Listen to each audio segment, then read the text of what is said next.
আল্লাহ নবী সাল্লাল্লাহু আলাইহি সাল্লাম বলেন, কোন বান্দা যখন গুনাহ ছেড়ে দিয়ে তওবা করে আল্লাহর দিকে ফিরে আসে, আল্লাহর কসম নবী বলেন আল্লাহ তাআলা সবচেয়ে বেশি খুশি হন। আশাদ্দু ফারাহান, আল্লাহ তাআলা সবচেয়ে বেশি খুশি হয় কখন? বান্দা আল্লাহর দিকে ফিরে আসে যখন। বিতাওবাতি আবদিহি, বান্দা যখন আল্লাহর দিকে ফিরে আসে আল্লাহ তাআলা ভীষণ খুশি হয়।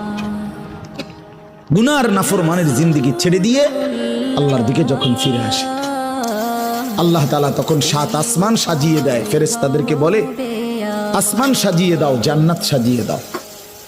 ফেরেশতারা 7 আসমান জান্নাত সাজাইয়া ফেরেশতারা জিজ্ঞেস করে, মাওলা আসমান কেন সাজাইলেন, জান্নাত কেন সাজাইলেন?